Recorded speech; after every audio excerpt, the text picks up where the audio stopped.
Hello and welcome to the fourth episode of Elysian Conversations. In this episode, we decide to talk about our early inspirations in poetry and the poets we love to read. Finding one that we love and doesn't violate copyright was tough, but we have managed to find one poem which we enjoy from the Society of our Dead Poets. To take this conversation further, let me welcome my friends Priyanka joining me from Singapore, Lubna joining me from Mumbai, and Somsubhra from Bangalore. Hello, Priyanka. Hello, Lubna. Hello, Shum. How have you all been? Hi, Marina. Good. I'm good. Hi, everyone. Hi, Excellent. great to be back. Absolutely. And Yes. it's always the best part of the day when we get to talk and discuss poetry. Priyanka, let me come to you. What poem have you chosen today? And if you can tell us a little of the why of it. Sure. So I've chosen the poem If by Rudyard Kipling. And when I was going through the poems, I thought this one spoke to me because it's like someone is telling me, just walk ahead, whatever is happening in your life, you know, hold yourself and just go ahead, even if you're breaking up. So I just thought I'll just read this poem, few paragraph, two paragraph of this one. Please go It ahead. speaks to me. So I'll just start. Yeah, please. So the second para.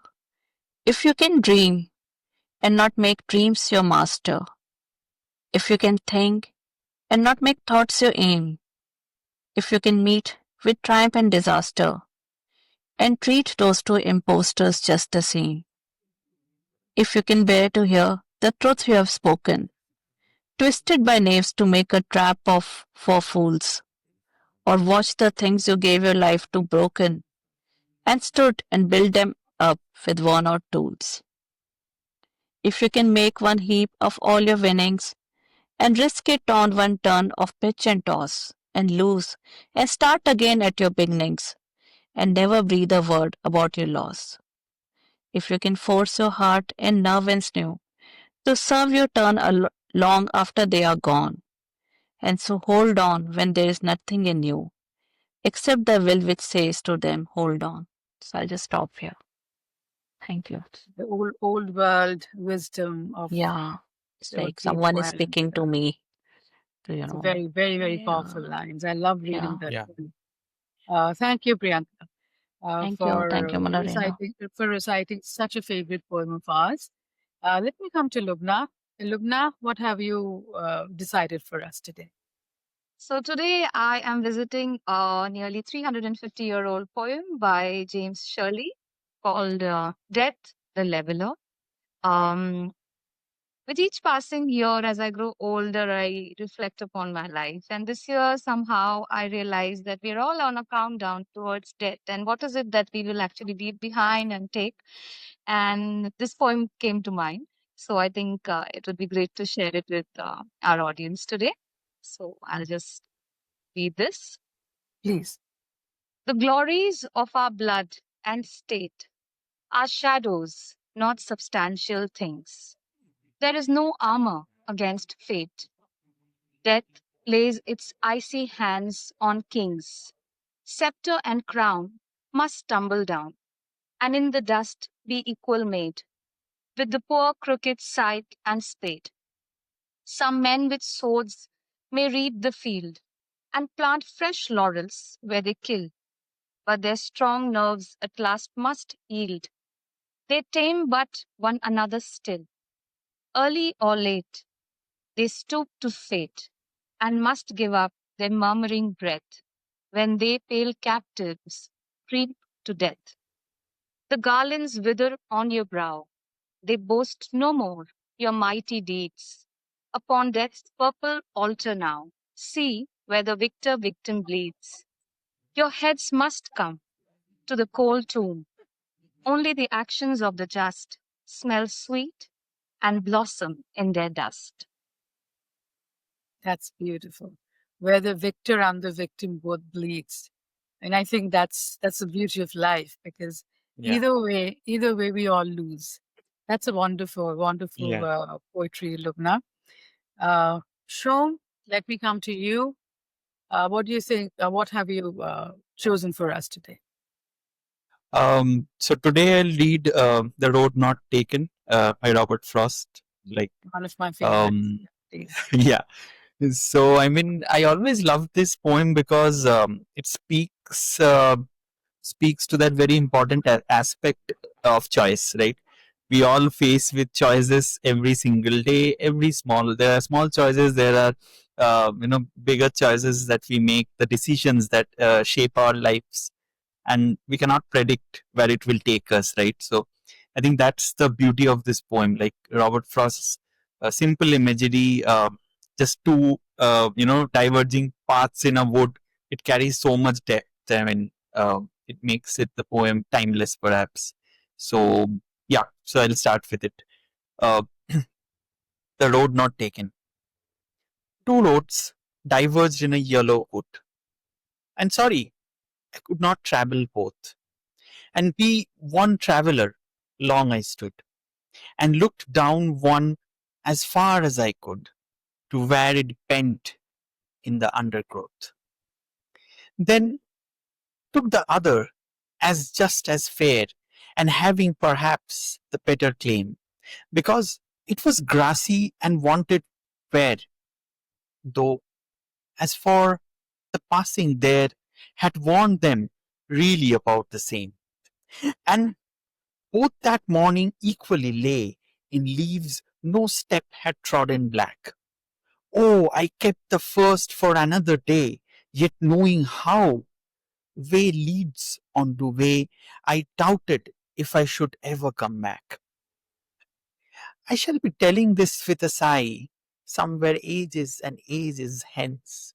Two roads diverged in a wood, and I took the one less travelled by, and that has made all the difference. Yeah, I think that was the poem. It's a True. very, We yeah, don't realize what roads less travel can lead us to. It's very yeah, interesting. true. I Yeah. think we will come to discussing these poems. Before that, I would like to read one of my favorites. Yes, It please. Yeah. actually, it's very strange that it was long enough. I did not know it was actually a poem. It Mm-hmm. was a pamphlet my father gave me, and it was hung in the wall. Mm, I was very, very young, and I would just pass it and read it in a rhythmic form because this poem has a very innate rhythm in it. Much later, when I started writing poetry, the thing that I remembered was this poem. And then I realized it was actually a poem my father has introduced me to. And now, when I read this poem, I realize the kind of hand holding, these words do when you don't feel okay on a day, the kind of poetry I would love to write, and I struggle to write. So I chose this. I will read it first, and then we'll go into some discussion about the poems we are talking here today. The poem is titled Don't Quit by Edgar A. Guest.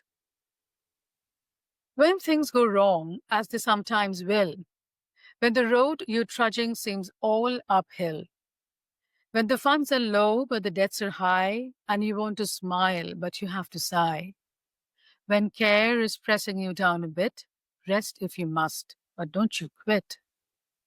Life is strange with its twists and turns, as every one of us sometimes learns, and many failures turn about when we might have won had we stuck it out.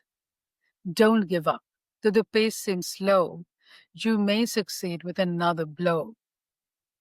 Often the goal is nearer than it seems to a faint and faltering man. Often the struggler has given up when he might have captured the victor's cup. And he learned too late when the night slipped down how close he was to that golden crown. Success is failure turned inside out, the silver tint of clouds of doubt. You can never tell how close you are. It may be near when it seems afar. So stick to the fight when your heart is hit. It's when things seem worst that you mustn't quit. So I find these lines extremely comforting. It almost holds my hand. Maybe because I'm exposed to these words from a very very young age, yeah. and the reason I wanted to read this for you today. Okay, let me come to the discussion about the poems. Priyanka, uh, how did you take the poems today? Apart from yours, all the three you heard. I mean, very close to life, you know. It's what life is about, you know. Poetry is what life is about and what we are going through. So maybe that's why when we read, we see, okay, this is how I'm feeling, you know. So you relate to it. So yeah, we Yeah, it's relate rather very. strange that we all have selected a very similar kind of poem which Hmm. mirrors life, you know. Yeah. And I think that is where the poet's success lies because they are written so many years back, and Hmm. yet we are coming back to them. It's because they have wrote something, which is so intimately related to life. You're Yeah. very right, Priyanka. Lubna, uh, how have you enjoyed, and what is your take on the poems being chosen? Yes, actually, very interesting that all of them have such a connecting link, even though we hadn't planned this. But the very fact that these poems are still so relevant is a testimony to the fact that truth is timeless, and so is art and poetry.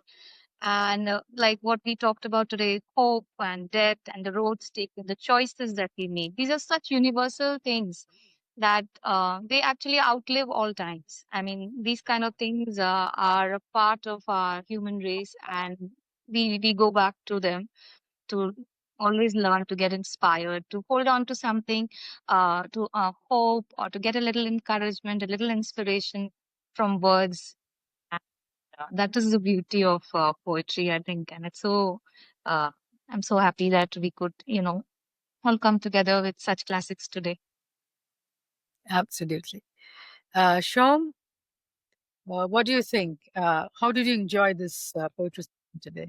Yeah. I think firstly, this was very interesting because normally I think we read our own poems. So to go back and read the classics, or I mean, whichever poem touched each of us, that's a very interesting concept to begin with. And then I think I'll agree with what Lubna and Priyanka said, right? So I mean, what I feel is whenever you need inspiration, you need that, warm lap of a mother, or however you put the metaphors. You always go back to the classics because what we're creating today, let's not get into that, but we always go back to classics. So I think that's very interesting as well. Like Lubna and Priyanka, they talked about the timelessness of writing, and that's there in those pieces which has been written like 60, 70, 100, 150 years or whatever, which probably we lack nowadays. That's why we go back to them.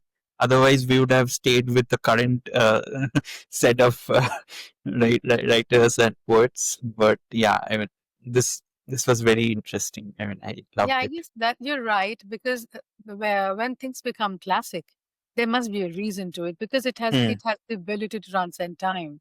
Yes. Maybe a little inspiration to how we should be approaching our writing, Hmm. rather than trying to be too modern or Yeah. too in the time. Maybe just speak our heart out, what we think is right. Because, and then Correct. also another thing that has struck me, all the poems that in all the four poems, the writing is so modern. It's Hmm. difficult to believe that they're so old and almost more True. than 100 years old, how the language has transformed itself. But the feelings, the emotions, what we want to say, through our poetry and the way we want to say it, it is so similar. So I think Shom is right when he's saying like we go back to classics to see who we are and where we have come from, and every time it comes as the most comforting. It's Yes. almost like wrapping yourself in a warm shawl on a cool winter day when you read a poem like this. Very right. So I think we had a comparatively shorter session today, but a very intriguing and interesting one. Yes. For sure. Thank you, Priyanka. Thank you, Lubna. Thank you, Shum, for joining me today. And it was short, it was succulent, it was fun. Yeah. So we'll come back with next something maybe in this line or something a little interesting than what we did today. Yeah. And thank you very much for being here with us till the time we meet again. Bye bye. Thank you. Thank you. Thank you.